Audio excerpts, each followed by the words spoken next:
IVF చికిత్సలో 25% భారీ discount, free doctor consultation, free ultrasound scan, logo launch, Andro max advanced male infertility centre ను కూడా ప్రారంభించారు. Welcome to బిడే టీవీ. వైఎస్ఆర్ కాంగ్రెస్ పార్టీ చెందినటువంటి రాజ్యసభ ఎంపీ విజయసాయిరెడ్డి వరుసగా కేంద్ర హోంమంత్రి అయినటువంటి అమిత్ షాతో భేటీ అవుతూ ఉన్నారు. ఇప్పటికే వారంలో 2 సార్లు ఆయన భేటీ కావడం జరిగింది.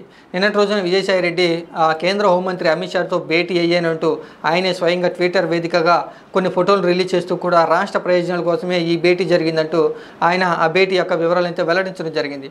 ఇలా విజయసాయిరెడ్డి వారం వ్యవధిలోనే 2 సార్లు కేంద్ర హోంమంత్రి అమిత్ షాను కలవడం వెనుక ప్లాన్ ఏమై ఉంటుంది, వైసీపీ పార్టీ అధినేత వైఎస్ జగన్మోహన్ రెడ్డి ఏ విధంగా ఆలోచన చేస్తూ ఉన్నారు, విజయసాయిరెడ్డి ద్వారా అమిత్ షాతో ఏ విషయాల గురించి వైఎస్ జగన్మోహన్ రెడ్డి చర్చిస్తున్నారు అనేటువంటి విషయం గురించే ప్రస్తుతం అందరూ కూడా చర్చించుకుంటూ ఉన్నారు. ఇక ఏపీ రాజకీయాల్లో ఈ వీరిద్దరి భేటీ అనేది వరుసగా 2 సార్లు, వారం వ్యవధిలో 2 సార్లు ఈ భేటీ జరగడం వెనుక కారణాలు ఏమంటాయా అండి అని రాజకీయ వర్గాల్లో కూడా పెద్ద ఎత్తున జోరుగా ప్రచారం జరుగుతుంది. ఇక కూటమి ప్రభుత్వంలో కూడా విజయసాయిరెడ్డి పదే పదే అమిత్ షాను ఎందుకు కలుస్తున్నారు అనేటువంటి విషయం గురించి ఆరా తీస్తూ ఉన్నట్లుగా తెలుస్తుంది. ఇక విజయసాయిరెడ్డి వరుసగా అమిత్ షాను కలవటం వెనుక, భేటీ వెనుక కారణాలు కొన్ని ఊహాగానాలతో వినిపిస్తూ ఉన్నాయి. ముందుగా విజయసాయిరెడ్డి అతి త్వరలోనే బీజేపీ పార్టీలోకి వెళ్ళబోతున్నారంటూ కూటమి ప్రభుత్వం వర్గాల్లో పెద్ద ఎత్తున చర్చ అయితే జరుగుతుంది. ఎందుకంటే ఎలాగో వైఎస్ఆర్ కాంగ్రెస్ పార్టీ రాష్ట్రంలో అధికారం కోల్పోయింది, ఇటు కేంద్రంలో కూడా 4 పార్లమెంటు స్థానాలకే పరిమితం కావడంతో విజయసాయిరెడ్డి వైసీపీ పార్టీని విడిచి బీజేపీ పార్టీ వైపు వెళ్లేందుకు చూస్తూ ఉన్నారు. అలాగే ఇటీవల ఆయన మీద ఒక కేసు వెలుగులోకి రావడంతో, ఒక మహిళకి సంబంధించి ఆరోపణలు రావడంతో విజయసాయిరెడ్డి కేసుల భయంతోనే బీజేపీ పార్టీలోకి వెళ్లేందుకు ప్రయత్నం చేస్తున్నారు. ఆ దిశగానే అమిత్ షాతో పదే పదే భేటీ అవుతున్నారంటూ కూటమి ప్రభుత్వానికి చెందినటువంటి కూటమి పార్టీ వర్గాల్లో పెద్ద ఎత్తున జోరుగా ప్రచారం జరుగుతున్నటువంటి ఒక ప్రచారం అన్నమాట.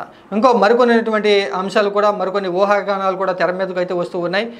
గత కొన్ని రోజుల క్రితం నుంచి కూడా ఏపీ రాజకీయ వర్గాల్లో వైఎస్ఆర్ కాంగ్రెస్ పార్టీ చెందినటువంటి రాజ్యసభ ఎంపీలను కూటమి అధినేత అయినటువంటి ముఖ్యమంత్రి నారా చంద్రబాబు నాయుడు కొనుగోలు చేసేందుకు ప్రయత్నాలు చేస్తున్నారు. కోట్ల రూపాయలు వారికి ఆశ చూపించి తెలుగుదేశం పార్టీలోకి లాక్కుని వారి చేత రాజీనామా చేయించి మళ్ళీ ఉప ఎన్నిక జరిగి వారిని కూటమి రాజ్యసభ ఎంపీలుగా పెద్దల సభకు పంపించేందుకు చంద్రబాబు నాయుడు ప్లాన్ చేస్తున్నారంటూ కూడా పెద్ద ఎత్తున జోరుగా ప్రచారం జరుగుతుంది. సాక్షి పత్రికలు కూడా కథనం రావడంతో ఇక వైఎస్ఆర్ కాంగ్రెస్ పార్టీ అధిష్టానం మేల్కొని కేంద్ర హోంమంత్రి అయినటువంటి అమిత్ షాతో రాజ్యసభ సభ్యుల కొనుగోలు విషయంలో నారా చంద్రబాబు నాయుడికి మందలింపు చేయాలి, నారా చంద్రబాబు నాయుడిని ఆ దిశగా ఆలోచన చేయవద్దని అమిత్ షా ద్వారా ఆదేశాలు జారీ చేయాలని విజయసాయిరెడ్డి సంప్రదింపులు జరుగుతూ ఉన్నారు అనేటువంటి మరొక రకమైన చర్చ అయితే జరుగుతూ ఉంది. ఇంకా మరికొంతమంది కొన్ని రకాలైనటువంటి ఊహాగానాలు వినిపిస్తూ ఉన్నారు.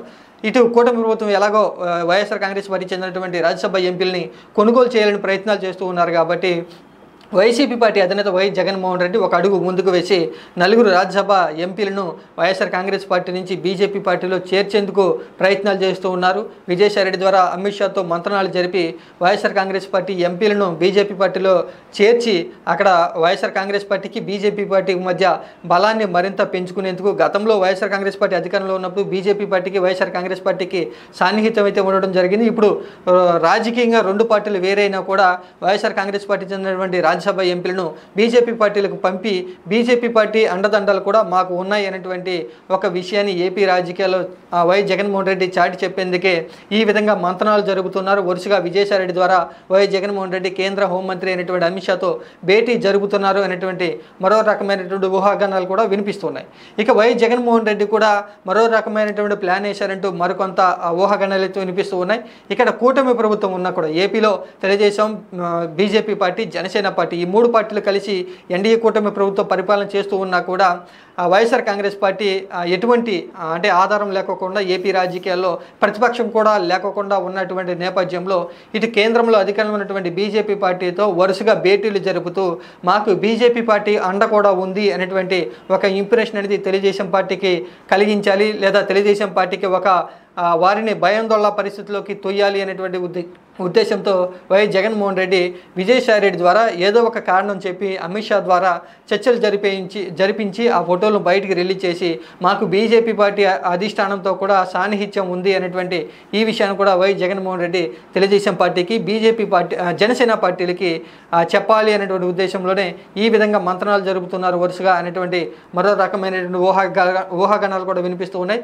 ఇక జనసేన పార్టీ కూడా పదే మాకు బీజేపీ పార్టీ అధిష్టానంతో చాలా మంచి సంబంధాలు ఉన్నాయి, ప్రధాని నరేంద్ర మోడీ, కేంద్ర హోంమంత్రి అండదండలు కూడా నాకు ఉన్నాయంటూ పవన్ కళ్యాణ్ కూడా చెబుతున్న నేపథ్యంలో విజయసాయిరెడ్డి ద్వారా వై జగన్మోహన్ రెడ్డి చర్చలు జరుపుతూ బీజేపీ పార్టీ, వైఎస్ఆర్ కాంగ్రెస్ పార్టీకి కూడా మంచి సాన్నిహిత్యం ఉంది, రాజకీయంగా వేరువేరుగా ఉన్నా కూడా బీజేపీ పార్టీ, వైసీపీ పార్టీలకు మంచి రాజ్యసభలో కావాల్సినప్పుడు అవసరాన్ని లేదా కావాల్సినప్పుడు వారికి సాయం చేస్తూ కూడా బీజేపీ పార్టీ, వైసీపీ పార్టీకి అండదండలు ఉన్నాయనేటువంటి ఒక అభిప్రాయాన్ని కూడా పవన్ కళ్యాణ్కి కలగజేయాలి అనేటువంటి ఉద్దేశంలోనే వై జగన్మోహన్ రెడ్డి ఈ రకంగా భేటీలో నిర్వహిస్తున్నారు అనేటువంటి మరో రకమైనటువంటి ఊహాగానాలు అయితే వినిపిస్తున్నాయి. ఇక మొత్తంగా ఏదైతేనే వారంలో 2 సార్లు విజయసాయిరెడ్డి అమిత్ షాతో భేటీ కావడం అనేది ప్రస్తుతం చర్చనీయాంశంగా మారింది. ఇటు కూటమి ప్రభుత్వంలో కూడా ఊహాగానాలు వినిపిస్తున్నాయి. వారు కూడా కొంత అభద్రతా భావంలోకి వెళ్ళినట్లుగా తెలుస్తుంది.